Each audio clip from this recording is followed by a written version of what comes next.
और अब बात करते हैं उस मुद्दे की जिस पर बवाल मचा हुआ है। आरक्षण पर देश में सियासत काफी गर्म है। पीएम मोदी लगातार कांग्रेस पर हमला कर रहे हैं। वहीं आरक्षण पर राहुल गांधी के बयान पर अमित शाह ने जोरदार पलटवार किया है।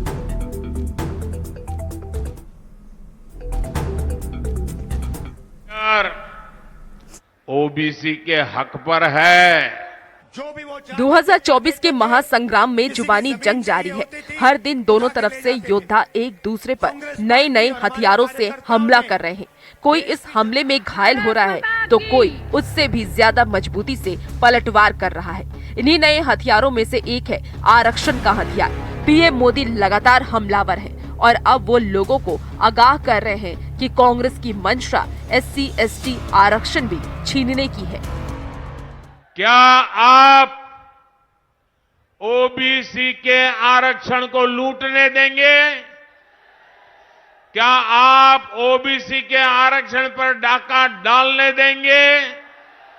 क्या आप अपना हक जाने देंगे? आपकी बार पीएम मोदी की तरह ही कांग्रेस नेता राहुल गांधी ने भी इसी आरक्षण वाले हथियार का इस्तेमाल करना शुरू कर दिया है। पिछड़े वर्ग को, दलितों को, आदिवासियों को, गरीब जनरल कास्ट के लोगों को, माइनॉरिटीज को पता लग जाएगा कि इस देश में उनकी भागीदारी कितनी है। लेकिन कांग्रेस नेता राहुल गांधी के बीजेपी दलितों, पिछड़ों और आदिवासियों का आरक्षण छीनना चाहती वाले बयान पर केंद्रीय गृह मंत्री अमित शाह ने पलटवार किया है। अमित शाह ने कहा कि राहुल गांधी बेबुनियादी झूठ बोलकर लोगों को गुमराह करने की कोशिश कर रहे हैं।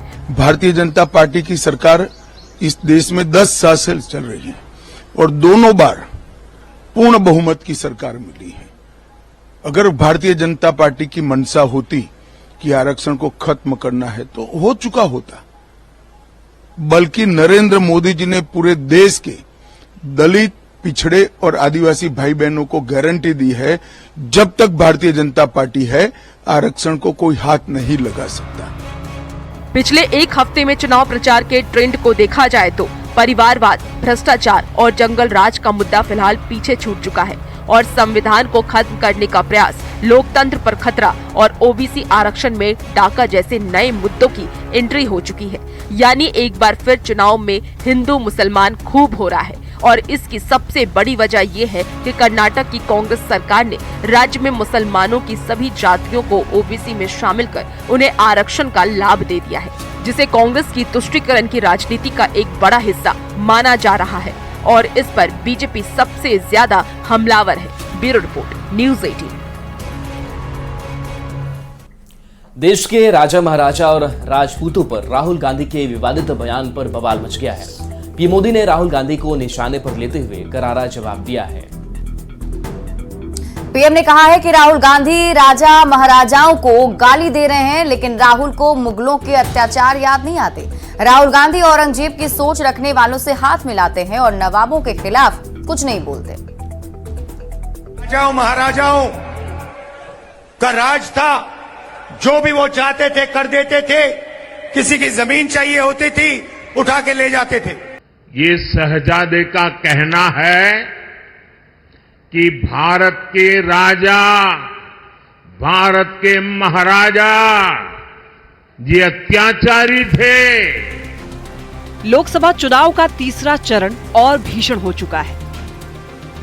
24 के महासंग्राम में एंट्री राजा महाराजाओं की हो चुकी है, क्योंकि शनिवार को एक रैली में राहुल गांधी ने महाराजाओं की चर्चा की थी, जिस पर प्रधानमंत्री नरेंद्र मोदी ने जबरदस्त हमला किया है।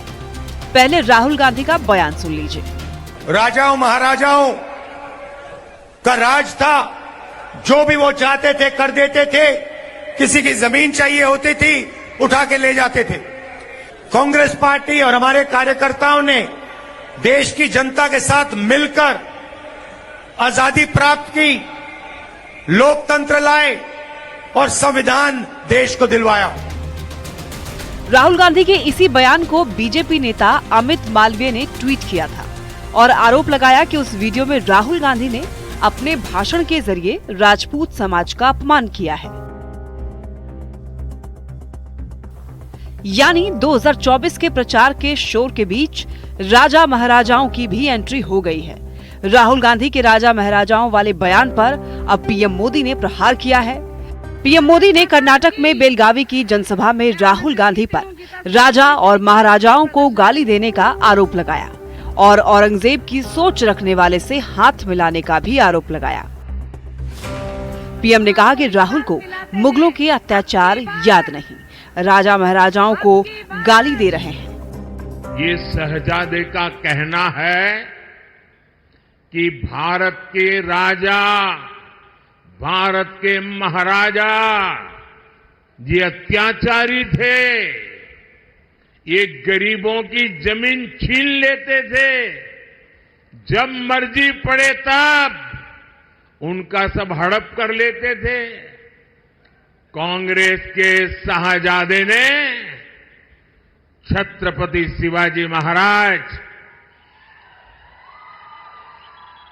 कित्तूर की रानी चिन्नम्मा जैसे महान व्यक्तित्व का अपमान किया है और राजा महाराजाओं को गालियां दे रहे हो, उनको अपमानित करते हो। कांग्रेस को औरंगजेब के अत्याचार याद नहीं आते, जिसने हमारे सैकड़ों मंदिरों को तोड़ा, अपवित्र किया। कांग्रेस तो औरंगजेब का गुणगान करने वाली पार्टियों के साथ खुशी से गठबंधन करती है।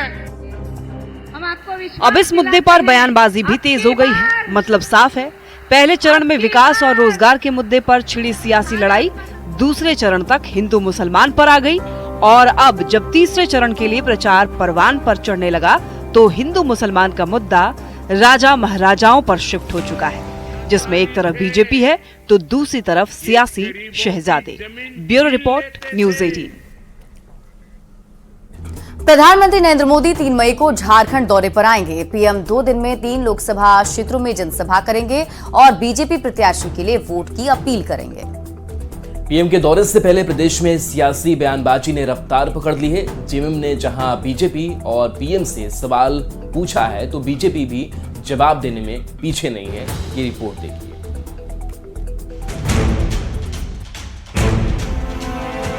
प्रधानमंत्री मोदी 3 मई को 2 दिवसीय दौरे पर झारखंड आएंगे। यहां 2 दिन में पीएम 3 लोकसभा क्षेत्र में जनसभा कर चुनावी बिगुल फूकेंगे। 3 मई को दोपहर 3 बजे चाईबासा में पीएम की सभा होगी। 4 मई को पलामू के चियांकी में सुबह 9:30 बजे चुनावी सभा करेंगे। इसके बाद उसी दिन लोहरदगा के सिसई में दोपहर के 12:30 बजे पीएम की सभा होगी। नरेंद्र मोदी जी 3 तारीख को कोल्हान की धरती चाईबासा में लगभग 3 बजे वहां आकर एक महती जनसभा को संबोधित करने वाले हैं और 4 तारीख को प्रातः 9:30 बजे आदरणीय प्रधानमंत्री जी पलामू की धरती चियांकी हवाई अड्डा पे सभा को संबोधित करने वाले हैं और दोपहर 12:30 बजे लोहरदगा लोकसभा अंतर्गत सीसे में एक महती जनसभा को संबोधित करने वाला है। एक तरफ बीजेपी पीएम की जनसभा को सफल बनाने के लिए एड़ी चोटी का जोर लगा रही है तो वहीं दूसरी ओर जेएमएम बीजेपी को आड़े हाथ ले रही है। जेएमएम ने दौरे से पहले प्रधानमंत्री से 4 सवाल पूछे हैं। सबसे पहला सवाल ये है कि सरना धर्म कोड की मान्यता पर बीजेपी की क्या समझ है। दूसरा, वन अधिकार कानून में बदलाव क्यों नहीं किया गया। तीसरा सवाल, कोल बेयरिंग एक्ट से छेड़छाड़ क्यों की गई। और चौथा सवाल, एचईसी कैसे बर्बाद हुआ। सरना धर्म कोड को प्रधानमंत्री जी किस रूप में देखते हैं। वन अधिकार वहां के स्थानीय लोगों का है, मूलवासियों का, आदिवासियों का है, उस पे आपने क्यों बदलाव किया। कोल बेयरिंग एक्ट में एक और असेसमेंट है, सोशल इंपैक्ट असेसमेंट, उसको भी शिथिल कर दिया गया। 10 सालों में एचईसी कैसे बर्बाद हुआ। देखिए, एचईसी का जहां तक विषय है, बर्बाद करने के बाद जहां तक कांग्रेस के समर्थन से जब नेतृत्व में जब इस देश में सरकार चल रही थी, उसी समय एचईसी की स्थिति चरमराया था और उनका दिया हुआ दे नहीं क्या एचसी इस मुकाम तक पहुंचा है। 13 मई को झारखंड में चुनाव का पहला चरण होगा। इस दिन 4 सीट सिंहभूम, पलामू, खूंटी और लोहरदगा में वोट डाले जाएंगे। 2019 के लोकसभा चुनाव में बीजेपी की सिंहभूम और राजमहल सीट पर हार का सामना करना पड़ा था। ऐसे में पलामू की धरती से प्रधानमंत्री इन दोनों सीट की जनता को साधने की कोशिश करेंगे। हालांकि बीजेपी की ये कोशिश चुनाव में कितना असर डालेगी ये तो आने वाला वक्त ही बताएगा। रांची से अविनाश कुमार और गढ़वा से चंदन कुमार कश्यप के साथ ब्यूरो रिपोर्ट, न्यूज़ 18। और चलिए ब्रेक का वक्त हो चला है, जल्द वापस आते हैं।